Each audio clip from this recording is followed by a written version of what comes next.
charred body is discovered in the smoldering aftermath. But how she turned up dead remains a mystery. Detectives turn to forensic science in the hopes of uncovering the answers to their many questions. When investigators start sifting through the ashes, they have no idea it will lead to a trail of deception. This is a case of out-and-out lies, and not one, but two cold-blooded murders. When people trust their killer with their secrets, their money, and their lives, it can very well turn out to be a tragic case of misplaced loyalty.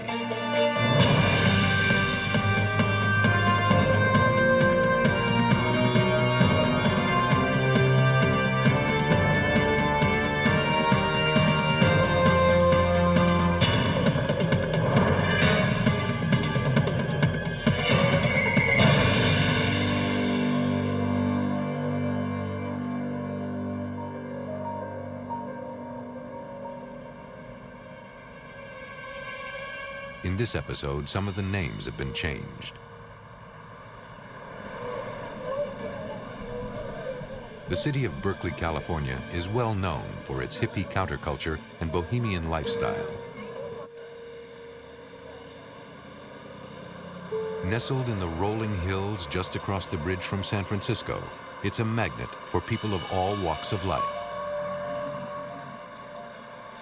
Criminals can hide in plain sight, making it a perfect place to cover up an insidious crime. In the early morning hours of June 25th, 1994, a loud explosion rocked the home of James Hutchings. It was 4 in the morning, and his next-door neighbor, Virginia Bailey's house was on fire. He rushed to call the fire department, but took consolation in the knowledge that Bailey was out of town. Yeah, there's a fire. My neighbor's house is on fire. Yes. 2912. Do you know who lives here? Virginia Bailey? Is she at home right now? She's out of town. Okay, we're sending the fire department. We're on the way. Thank you. Dispatchers immediately dispatched the Berkeley Fire Department to the scene.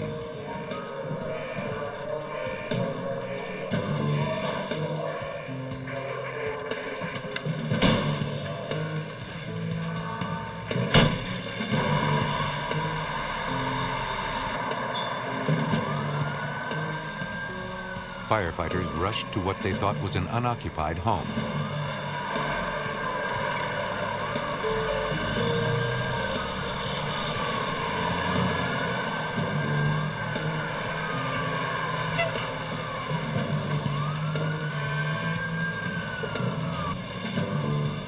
When they arrived, shooting flames were visible through the window.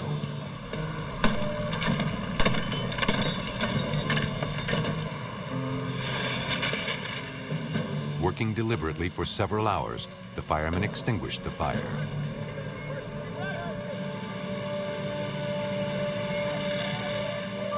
Firefighters entered the house to make sure the fire was out. They noticed the majority of the damage from the blaze was in the dining room. Deputy Fire Marshal Wayne Inouye was on the scene. When I got on the scene, I found a 2-story residential dwelling. I went in the first floor, and the first floor wasn't that badly damaged. I proceeded up to the second floor, and that's where the majority of the fire damage was. There was a lot of smoke damage on the second floor, and in the dining room, there was heavy fire damage. Hey Chuck, shine your light in there. Over to the right. What is that? Body? Is it a body? It was there they made a shocking discovery.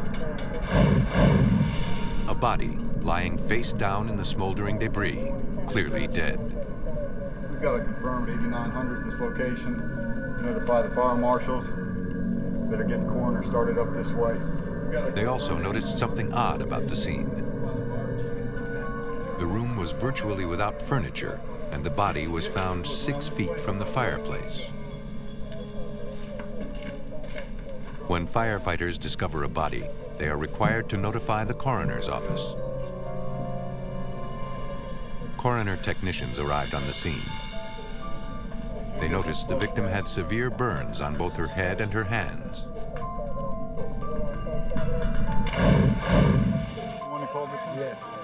James Hutchings was shocked to learn that his neighbor might have perished in the fire. I heard a huge explosion. Heard an explosion?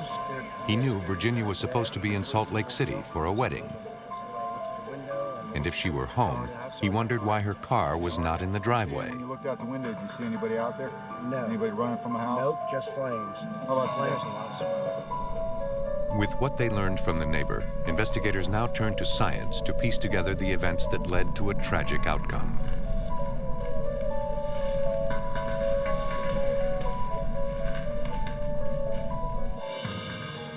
An autopsy was performed at the State Crime Lab in Berkeley, California. Even though Virginia Bailey was reportedly out of town, forensic experts identified the body using X-rays. The victim was Virginia Bailey. She was home at the time of the fire. But other evidence quickly deemed the exam anything but routine. Upon looking at the body, the first thing the ME noticed was severe decomposition, a finding inconsistent with the person who supposedly just died. I think I'd like to look at the X-rays. We're going to do is we're going to pick this up right here. Even more telling were maggots found in the chest cavity and on the clothing of the corpse. Maggots usually take somewhere between 24 to 48 hours to appear, and do so only on dead bodies. But there could be no logical reason they would appear on the charred body of a fire victim so soon after her death.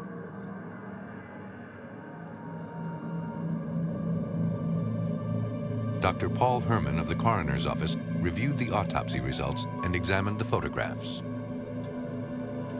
There was something peculiar about this case because there was evidence of decomposition of the body, even to the point that there were some maggots present on the body and in the clothing, indicating that this person had died long before this fire had occurred. Since the autopsy revealed the presence of maggots, entomologist Jeffrey Wells was brought in to help establish time of death.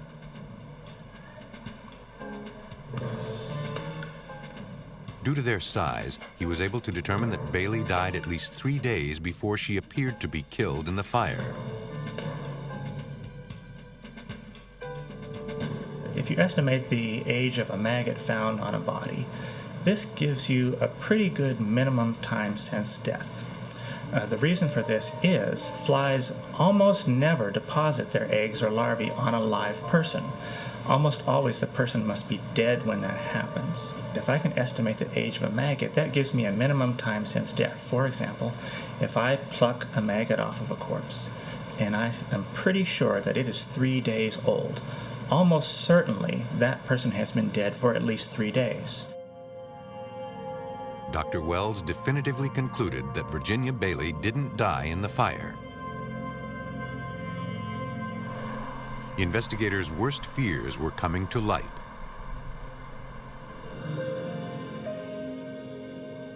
The case was now a criminal matter, and at the Berkeley Police Department, Inspector Al Bierce was assigned the file. Things clearly didn't add up, and Bierce needed to find out what or who had killed Virginia Bailey. If she had died naturally, it would have been impossible for this fire to have occurred as a natural outgrowth of her death. For example, if she was walking across the room with some kind of a material and then suffered a heart attack, fell, started the fire, there wasn't going to be any decomposition there. Bierce's first move was to meet with the victim's brother, who had some questions of his own. They began to create a timeline leading up to Virginia's death. When was the last time that you talked to her by phone? He hadn't heard from his sister for weeks before the fire. He always got a call from his sister on his birthday. He didn't get a call. That was totally out of character for her. Virginia and her brother were extremely close and had recently attended a friend's wedding. Hello there. I just want both of you to know that I Her brother believed that something didn't sit right about his sister's disappearance. Both of you are just made for each other. He said the two usually spoke all the time, yet he had left messages on her answering machine and heard nothing back from her. Virginia's brother told Inspector Bierce that Christine Loyd, Virginia's financial advisor, had been house-sitting for his sister. He also told him that some of Virginia's furniture was missing from her house. That's all I've got for now. I know where you are down at the motel. Inspector Bierce was faced with many questions.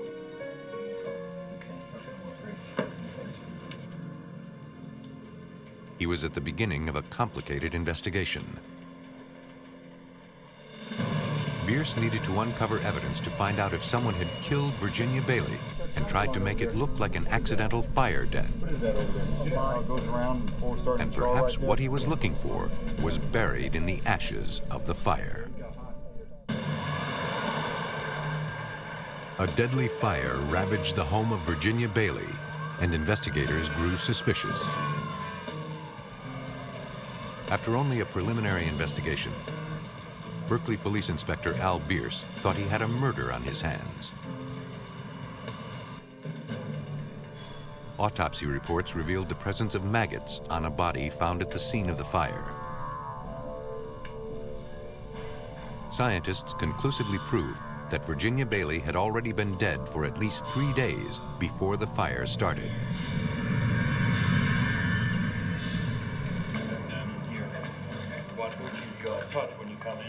Inspector Bierce decided to visit the scene of the crime firsthand. When he arrived, the fire investigator pointed out burn patterns. There's no charring on the wood or anything, so it leads to believe that it didn't start here at the fireplace. Things did not add up. So this will be real important that we get this done. They noticed evidence of pore patterns near the body. Did we come in with a sniffer that night? This would indicate the presence of an accelerant. It was poured over the body. And perhaps the most telling sign, the body was discovered over 6 feet from the fireplace. I'm seeing it right here.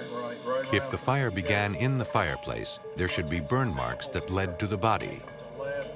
There were none. Material.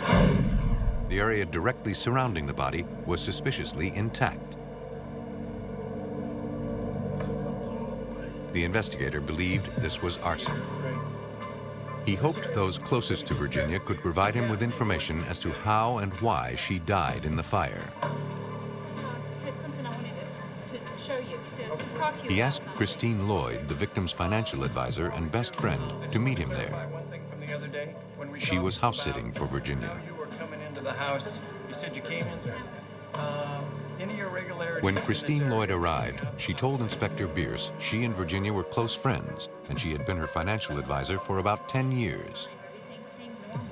Okay. But there was something else that I needed to show. Christine was watching the house while Virginia was in San Francisco the week before the fire. It was pretty much in place at the time. But she said she never saw Virginia's body in the dining room. There was something else that I needed to show. Christine said she went back to the house right after the fire. She and a friend were there trying to rescue Virginia's items from the burned house. Yeah, we can use that. It was then they saw something in the downstairs apartment that Virginia usually rented. That's not too bad. Christine said this was unusual because the apartment was vacant.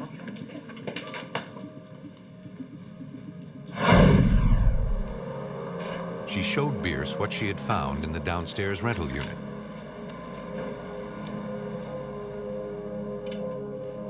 Christine said she was worried that someone had been staying downstairs. Condition. It was Before the fire. before the fire. She told the detective she noticed something disturbing about the condition of the rental apartment's refrigerator. Oh my God. Whoa. How did this happen? Christine Loyd pointed out the refrigerator, and she said that just a week before, it had been totally clean and the shelves had been inside. When she showed it to me, the shelves were out of it, and there was a residue on the bottom of the refrigerator, suggestive of the fact that something had been stored there. And she was telling me that nothing had been stored there the last time she had seen it. How many days before the fire were you here? I was there a couple of days. the bedroom, Bierce found a terrible mess. Looks like somebody's been living in here. There was a mattress on the floor and bottles strewn everywhere. Look in here. Look at this. The uninvited resident had left the apartment in disarray.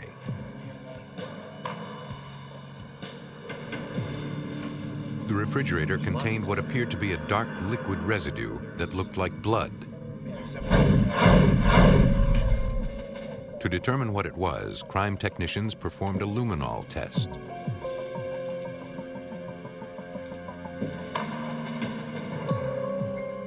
Also in the refrigerator, what appeared to be a small clump of hair riddled with maggots. Inspector Bierce had the technician remove the hair clump and take a swabbing of the red liquid. Swab that liquid. The samples were sent to the lab for further examination. But it was quickly determined that the substance wasn't blood and the hair did not belong to Virginia. And Bierce made another unusual discovery. The smoke detector for the downstairs unit had been unplugged.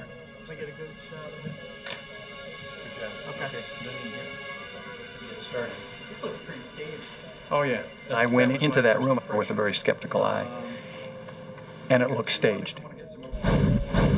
That was put there so that somebody would think that somebody had been crashing there, and potentially the person who was crashing there was the person who'd gone upstairs and killed the victim. Bierce's suspicions continued to grow. Little things about the scene troubled him,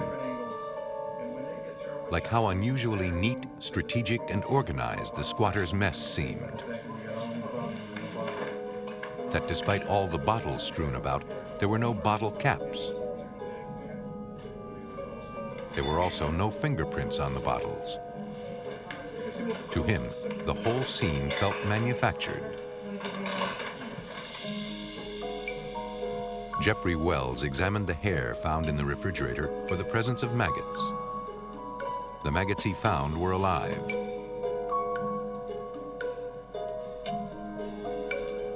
Types of maggots vary. Those found in the downstairs refrigerator were scuttlefly maggots, different from the flesh fly maggots found on Virginia Bailey's body. The ones in the apartment were insects attracted to rotting food, as well as human remains. All this information troubled Inspector Bierce. But perhaps the most puzzling was the fact that Christine Loyd said she hadn't seen Virginia's body. After all, she had been dead for at least 3 days. If the body was in the refrigerator, that would support Christine's story. But the science wasn't adding up. If the body was not hidden in the refrigerator, where had it been? I'm saying, okay, some part of this doesn't make any sense. Either she's aware that the body is there and has played some role in the body being there, or somebody is coming in after the fact and planted the body there. It's not going to make a great deal of sense to me. Downstairs, but we have to... Inspector Bierce was beginning to think Christine Loyd knew more. Perhaps she could shed more light on Virginia's whereabouts before the fire started. He decided to look a little harder at Christine's story. Virginia Bailey was found dead in her Berkeley, California home, and the circumstances surrounding her death were suspicious. The presence of maggots on the body proved she had been dead for some time before the fire. And the story told by the victim's friend, Christine Loyd, was not adding up. Come on in, Inspector. It looked as if Inspector Al Bierce was piecing together a murder. So how can I help you? Well, as we talked The about detective met with her to ask her some follow-up questions. to find out what I can about her habits. She put herself in the house every single day. She put herself into the house as late as 14 hours before the fire. I've got a coroner who's telling me, or who has told me, that the victim's dead for at least 2 days. She's found in an area where Christine Loyd would have had to have passed through the room within feet of the body to feed the cats and to get the mail. I'm going to leave my card. It seemed unlikely to Bierce that Virginia could have died of natural causes and lay there for days before the fire ignited. You can call me or have them call me. It was time to do some legwork, to learn more about the victim.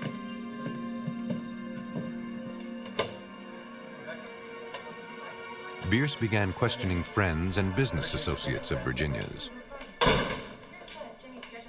He started with her co-worker, Mary Cates, who said Virginia wasn't scheduled to go to San Francisco, as Christine had said.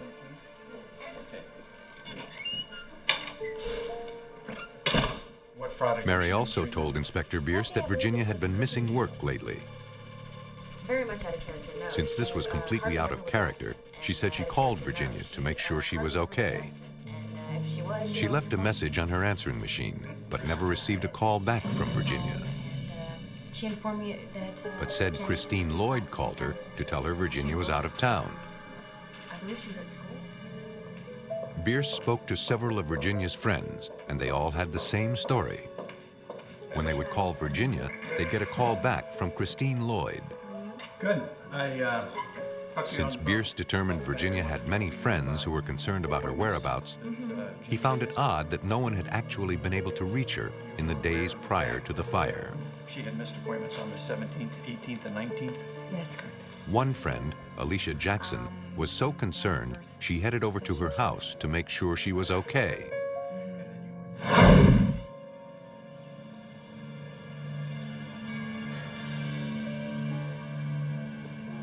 But there was no answer. Only a note on the door saying she was in San Francisco.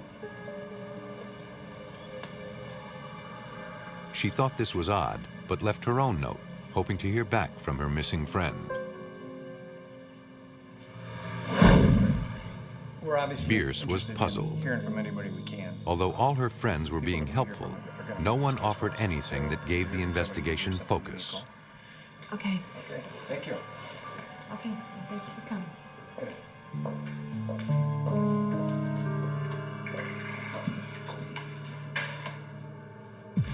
Virginia's brother came back to the police station and offered up a charred piece of evidence.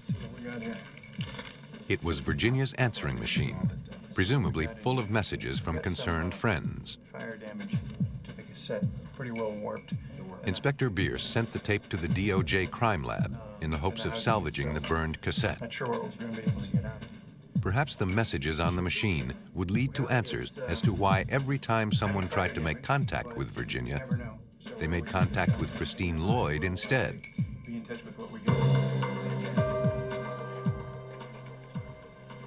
get. Bierce ran a background check on Christine Loyd. She came up clean, except for a minor traffic violation.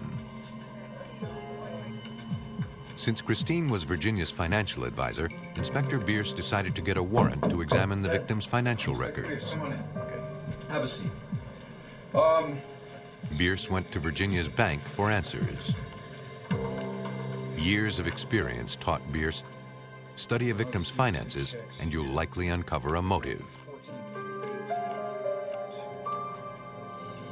Virginia's bank activity had reached a fever pitch in the weeks before her death. Large checks were written against Virginia's account, not only to Christine, but also to a woman named Myrtle Loyd. About 50% of the proceeds of that account went to Christine Loyd. One peculiar thing Bierce noted was a certified foreclosure letter dated the 13th of June. Christine was responsible for making sure all of the bills were paid on time. Certified mail. And she had given him no indication that Virginia was in such severe financial trouble. When she opened the bank. And another red flag. Something that made no sense for a woman who was in dire financial straits and about to lose her home. A flurry of checks written in June. The end of a 6-month spending spree totaling thousands of dollars. In total, 4 checks were made out to Christine and Myrtle Loyd. Some dated after Virginia's death. Bierce believed he found a motive: embezzlement. Now he needed some kind of smoking gun. Bierce asked Virginia's manager for ATM surveillance tapes at Virginia's bank. More checks to draw. I will get back to you with... He also pored over every financial document he could find. Do we have one for bleach and... And there, among the detailed receipts from Virginia's account, came a startling discovery. 2136. Inspector Bierce found receipts for both an accelerant and a garden hose. On the 24th, given the date of that purchase and the fact that an accelerant was very possibly used in the ignition of the fire, it provided a nexus between that purchase and the fact that the fire had occurred. It looked as if Christine had been using Virginia's account. And the purchase of two 40-ounce cans of lighter fluid and a hose on her account just days before the fire was quickly turning friend into suspect. Oh, can you hook it up? Bierce's next step was to watch the surveillance video provided by Virginia's bank. Have you queued this up already? Yeah, this is already queued up. It contained no surprise. Clear as day, there was Christine Loyd signing Virginia's checks and deposit slips on checks made out to herself. The checks were in the exact amount of Virginia's missing mortgage payments.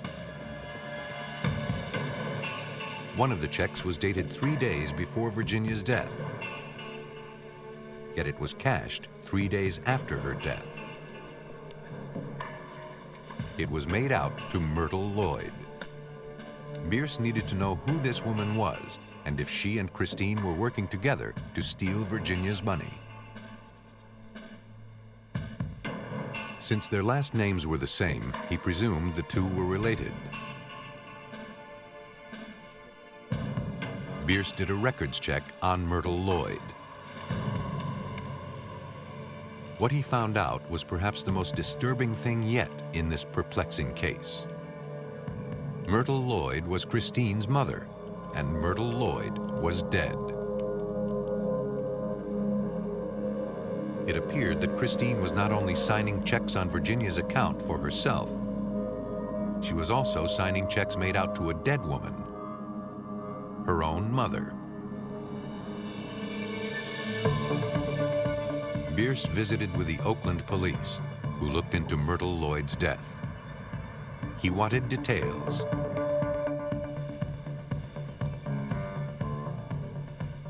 Captain Ralph Lacer of the Oakland Police Department remembered her story.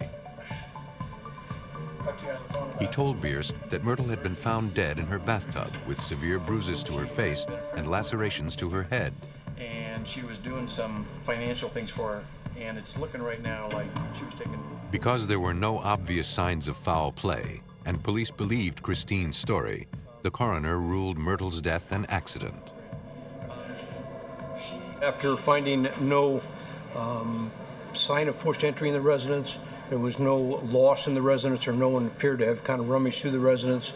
It came out that we didn't see anything that showed it was a hands of another, and at this point they ruled that it was an accidental death. Maybe would have come across as an accidental death. But knowing what I Then Bierce learned that Christine Loyd had found her mother's body. She had seen the mother the day before, and that she had left and done some shopping, and then she was bringing some groceries back to the house.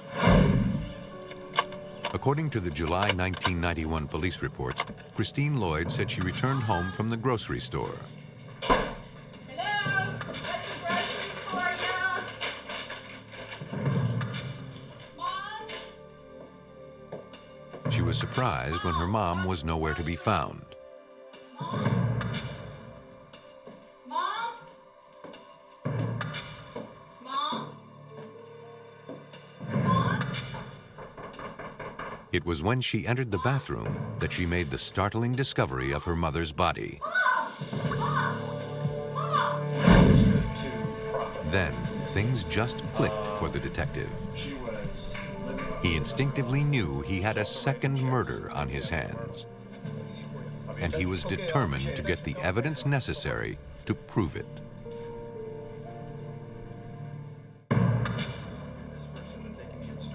While investigating the death of Virginia Bailey, that was my first impression. Inspector Al Bierce believed he had uncovered another murder. And he was convinced the same killer committed both crimes. The woman who had been so helpful from the beginning was now a suspect. At that point in the investigation, I knew that she'd killed my victim in Berkeley, and I knew that she had killed her mother 3 years before. And I knew that she had done a very good job of concealing that death 3 years ago to make it look like an accidental death, not murder. He was beginning to put it all together, but there were still some unanswered questions. Bierce went to the Oakland coroner's office to find out more. Dr. Paul Herman performed the autopsy on Myrtle Loyd. When I walked in the bathroom, I would have expected to find a great deal of blood spattered about in the bathroom because of these injuries to the head. This was not what he thought he'd find. After all, the victim had severe head wounds. There should have been blood everywhere. But then Dr. Herman saw the smallest of clues. He also noticed more signs that the scene had been meticulously cleaned. This bathroom was clean. The water had been drained from the tub, and there was some debris from decomposition and probably blood at the bottom of the tub, but no spattering of blood around there at all. And that's what I would have expected to see. And expose the bone. But there are Myrtle others that are Loyd was horizontal, killed so by they 7 obviously separate didn't all lacerations to the back of her head. one way. There had to be either movement of the head Christine or explained that her movement mother of was the prone to seizures and said that she had fallen in the bathtub. And in addition, she had a laceration of her forehead, which Bierce knew things were not adding up. fractures. And after visiting Oakland, his suspicions about Christine escalated. As you can see, some of these lacerations. He believed the crime scene was too neat, almost in direct contrast to the scene in Berkeley. Yeah, they're on both sides, and some of But them both are appeared staged nonetheless. They're crosswise across the back of the head. To test their suspicions, investigators spoke with Myrtle Loyd's doctors to determine if she had been ill or had any known conditions that would make her unsteady on her feet. Physical exams. What they found out would break the cold case wide open. Myrtle was in excellent health and had no history of seizures. By now, Detective Bierce was convinced of Christine Loyd's guilt. He was ready to make an arrest. What he needed was a charge. At this point, there was not enough direct evidence to make a murder arrest. Since Christine had signed Virginia Bailey's name on checks, his best bet was forgery. He turned to handwriting expert Verl Truman, a forensic document examiner with the U.S. Postal Inspection Service, and asked him to look at the checks for fraud. Handwriting examination is basically a side-by-side comparison. The basis for the identification of handwriting is the fact that no two persons share the same combination of individual identifying handwriting characteristics. We look for various features and habits of the writer. We look for the way the person makes beginning strokes, ending strokes, or connecting strokes between letters and letter combinations. We look at things such as the relative height ratio and proportion of letters and in relation to other letters. He found subtle differences between their handwriting styles, which Truman said were patterns and traits that every individual develops over the years.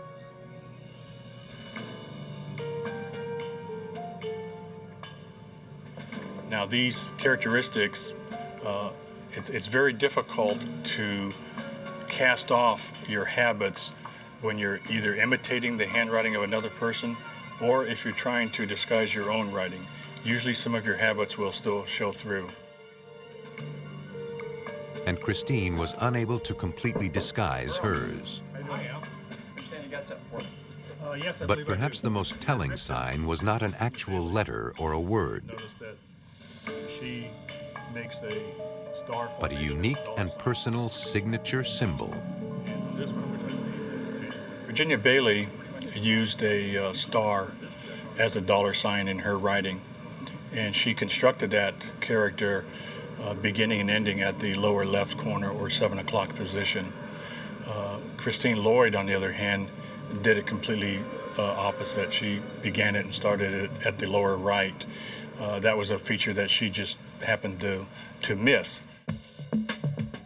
Inspector Bierce now had proof of forgery. But what he needed was proof of murder. Bierce decided to take another look at the days prior to the fire. Christine was the only one with Virginia's house key, and the only one who seemed to know anything about Virginia's whereabouts. She had even been returning Virginia's phone messages. At the State Crime Lab, technicians worked to restore the message tape from Virginia Bailey's answering machine. Stick around. I'll play this. Investigators were now able to retrieve the messages, although they had no idea what they'd find. By comparing the phone records to the voice messages, Inspector Bierce was able to piece together the chain of events leading up to and following Virginia's murder. Hey, Virginia, it's me. I haven't heard from you in a while. Where are you? Call me. The calls reflected a growing concern about Virginia's disappearance on June 13th, 12 days before the fire. And oddly, many of the outgoing calls Bierce found on Virginia's phone records began on that very day. There was information that came to me during the course of the investigation that suggested that the victim had died on June 13th. That was the last time anybody ever talked to her, and it was the time through phone records that I showed that she had made a call to Christine. The pieces were falling into place. Bierce felt he was close to being able to make an arrest.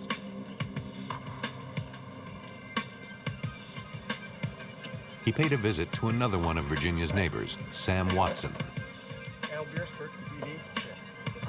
Watson told of helping Christine carry a large dining room table, as well as other items from Virginia's house before the fire. She then sold them at a yard sale. You selling this table too? Christine had denied having any idea what had happened to that table. Hello. Hi, how are you? Good. I guess it was about 2 days before. Every part of Christine Loyd's story seemed suspect.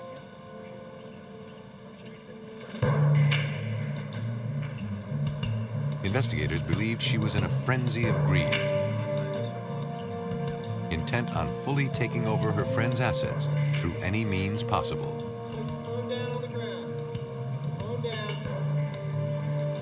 Step towards me, ma'am. Step towards me. Keep walking. Need you to stop. Turn around with your back towards me. Face the house. Face the house. In early December of 1994, Inspector Al Bierce arrested Christine Loyd for murder and took her into custody. Take you to the car. We'll get you in the car. Do you have any weapons? Do you have knives, guns? Bierce was convinced that Christine Loyd had masterminded 2 murders. That Christine? But he only had enough evidence to bring her in for the murder of Virginia Bailey. He believed she was motivated by money and greed. You have the right to remain silent. Anything And he you say wanted to can see and Christine Loyd behind bars. You have the right to an attorney. To have that attorney Christine present Loyd when you refused to speak to police. can't afford it. She refused to take a polygraph test. Charge. You understand those rights as I Instead, she asked for her attorney. She was processed into the system.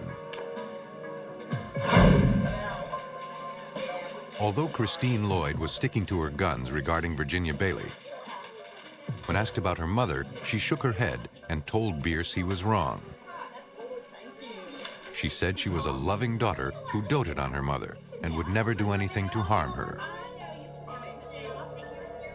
Apparently, Christine Loyd was convincing. At the time of the arrest, the district attorney's office didn't feel comfortable going ahead and prosecuting the case. What's your name? Christine. they didn't feel the evidence was strong enough to get a conviction. Her immediate release was ordered. Please check and make sure everything is there. As she walked out of the jail, Inspector Al Bierce despaired. I knew that she had embezzled from her mother, leading up to the murder of her mother. I knew that she had embezzled from my victim, leading to her murder. And from a personal standpoint, that wasn't something I could let go of. Convinced he was dealing with a murderer who had already killed twice, Inspector Bierce wasn't about to let it rest. Yes, you are. He needed more evidence. He turned to forensic scientists to help him bring this killer to justice.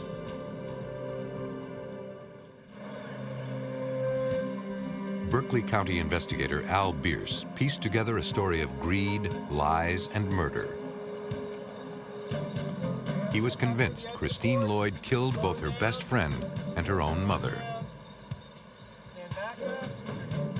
Now, despite nearly a year on the case, hundreds of hours of legwork and compelling evidence, Please check and make sure he was watching her go free. Yes, you are.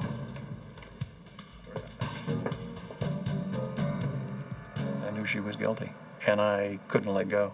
Good night, guys. Thanks, Glenn.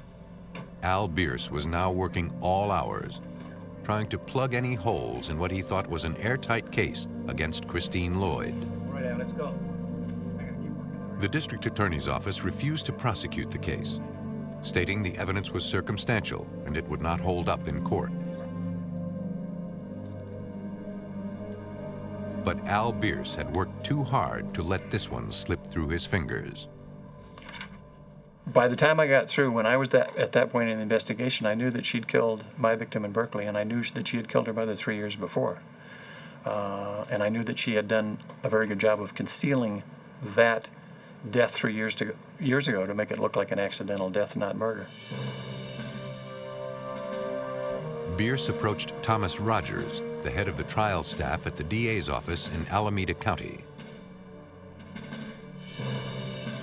After hearing the details of Bierce's investigation, he too became determined to bring the case to justice. I made a commitment that I was going to try the case. In our business, many of the cases are much more interesting than what we see on television.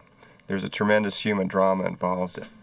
For anybody who's curious, you have a woman who's 55 years old with no record.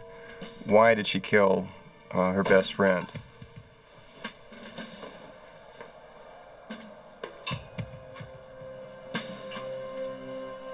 This was the question puzzling investigators for over a year. Hello, Al. Tom Rogers. But as Bierce and Rogers discovered, it all came down to money. When he went through the receipts, he should be done. Christine Loyd had been cashing her mother's civil service pension checks. And the men believed that once Virginia Bailey confronted Christine about the house foreclosure, it was only a matter of time before authorities began looking into Christine's finances and found out about Myrtle Loyd.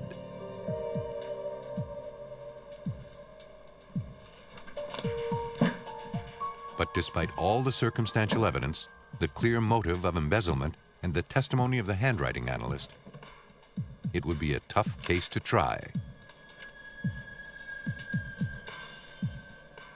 There was no cause of death, no eyewitnesses, no smoking gun.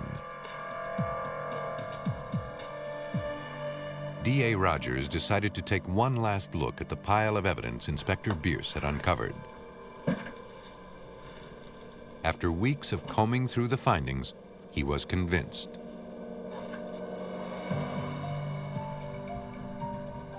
The final link to justice and punishment would come down to a tiny piece of living evidence. The most compelling evidence was the entomology evidence. If we did not have the entomology evidence, we never would have been able to prove the case.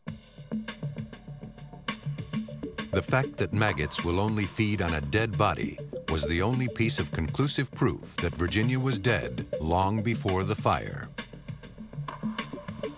But it was the proof that made Rogers feel comfortable enough to try the case. And it was the one hole in Christine Loyd's story which all the other lies would come rushing through. She placed herself in the house during the time of Virginia's death and the time of the fire. This would be the crux of the prosecutor's case. That Christine Loyd had committed Virginia Bailey's murder and spent 2 weeks manufacturing an elaborate crime scene to cover her tracks.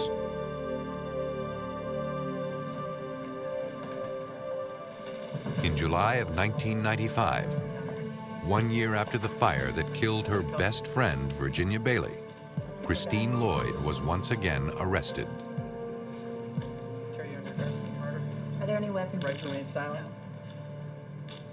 But this time, she was headed to trial.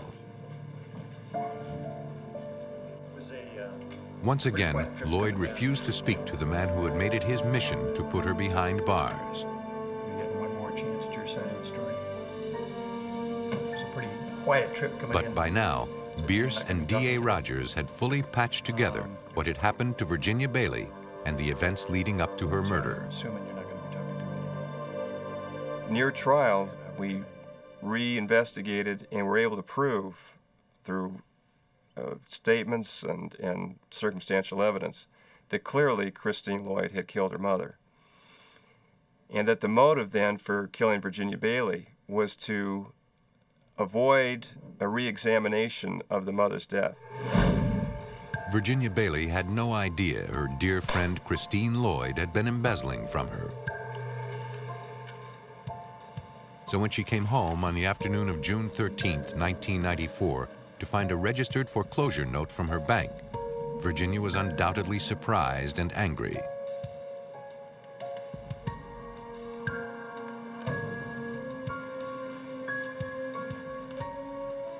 She panicked. She phoned Christine and she said, you know, you're my financial advisor. What is the deal here?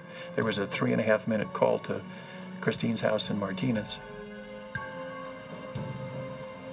At that point, Christine knew she was caught, and it wouldn't be long before everyone knew the deadly secrets she had been hiding for 3 years.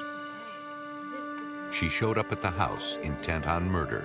The bank for foreclosing on the house. I wrote the checks out in paper.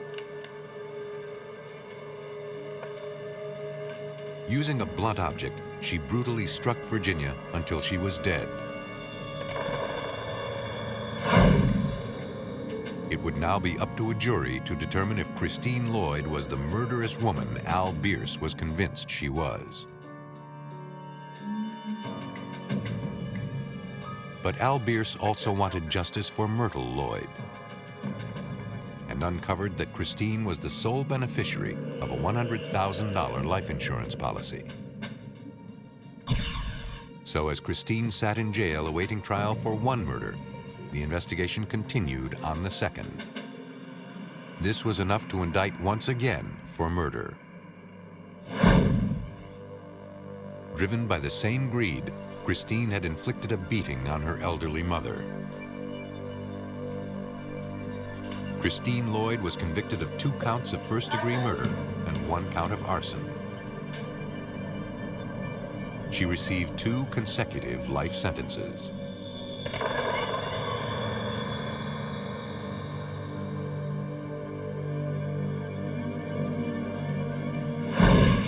In planning, executing, and covering up their crimes, sometimes murderers think too much. Sometimes it is this over-planning that leads investigators to their front doors. And as long as those investigators are listening for clues, they'll have the forensic resources to back up their hunches. And clever killers will continue to be brought to justice.